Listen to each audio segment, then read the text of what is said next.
ಮತ್ತೊಂದು ಅಭಿಯಾನಕ್ಕೆ ಜಿಬಿಎ ಭರದ ಸಿದ್ಧತೆಯಲ್ಲಿ ತೊಡಗಿದೆ.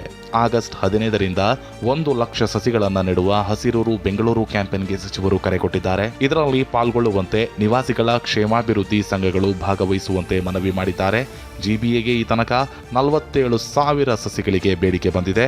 ಅರ್ಜಿ ಸಲ್ಲಿಸಿದ ಜಾಗಗಳಲ್ಲಿ ಸ್ಥಳ ಪರಿಶೀಲನೆ ನಡೆಸಲು ಅಧಿಕಾರಿಗಳು ಮುಂದಾಗಿದ್ದಾರೆ. ಎಂಎಲ್ಸಿ ಮಾಡೋದಾಗಿ ಮಹಿಳೆಗೆ 1.5 ಕೋಟಿ ವಂಚಿಸಿರುವ ಆರೋಪಿ ಯರ್ರಿಸ್ವಾಮಿಯ ಬಂಡವಾಳ ಬಯಲಾಗ್ತಿದೆ. ಪ್ಯಾಲೇಸ್ ಗುಟ್ಟಹಳ್ಳಿಯ ಸರ್ಕಾರಿ ಶಾಲೆ ಕನ್ನಡ ಶಿಕ್ಷಕನಾಗಿದ್ದ ಕ್ರಿಮಿ ವಿಧಾನಸೌಧದಲ್ಲೇ ಹೆಚ್ಚಾಗಿ ಓಡಾಡ್ತಿದ್ದ. ತನ್ನನ್ನು ಪತ್ರಕರ್ತ ಅಂತ ಪರಿಚಯಿಸಿಕೊಂಡು ಪ್ರಭಾವಿ ವ್ಯಕ್ತಿಗಳ ಪರಿಚಯ ಬೆಳೆಸ್ತಾ ಇದ್ದ. ಅದನ್ನೇ ದುರ್ಬಳಕೆ ಮಾಡಿಕೊಂಡು ಪೋಸ್ಟಿಂಗ್ ಹಾಗೂ ರಾಜಕೀಯ ಹುದ್ದೆ ಆಮಿಷ ಒಡ್ಡಿ ವಂಚನೆ ಮಾಡುತ್ತಿದ್ದ. ಸಂತ್ರಸ್ತ ಮಹಿಳೆಯನ್ನ ಎಂಎಲ್ಸಿ ಮಾಡೋದಾಗಿ ಹೇಳಿ ಹೈಕಮಾಂಡ್ ನಾಯಕರ ಭೇಟಿಗಾಗಿ ದೆಹಲಿಗೆ ಕರೆದೊಯ್ದಿದ್ದ.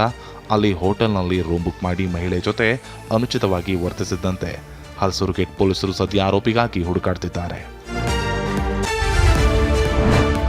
ಜಿಬಿಎ ಅಡಿಯಲ್ಲಿ 5 ನಗರ ಪಾಲಿಕೆಗಳು ಕಾರ್ಯನಿರ್ವಹಿಸುತ್ತಿವೆ. ಆದರೆ ಎಸ್ಐಆರ್ ಪರಿಣಾಮ ಬೆಂಗಳೂರಿನ 1.3 ಕೋಟಿ ಮತದಾರರ ಪೈಕಿ ಅಂದಾಜು 50 ಲಕ್ಷ ಮತದಾರರು ಮತದಾರರ ಪಟ್ಟಿಯಿಂದ ಹೊರಗುಳಿಯುವ ಸಾಧ್ಯತೆ ಇದೆ. ಹೀಗಾಗಿ ಉಳಿದ ಜನಸಂಖ್ಯೆಗೆ 5 ನಗರ ಪಾಲಿಕೆಗಳು ಯಾಕೆ ಎಂಬ ಪ್ರಶ್ನೆ ಎದ್ದಿದೆ. 2 ಪಾಲಿಕೆಗಳನ್ನಷ್ಟೇ ಮಾಡಿದರೆ ಉತ್ತಮ ಎಂಬ ಅಭಿಪ್ರಾಯವನ್ನು ಸ್ವಪಕ್ಷೀಯ ಹಾಗೂ ವಿಪಕ್ಷಗಳ ನಾಯಕರಿಂದ ವ್ಯಕ್ತವಾಗಿದೆ.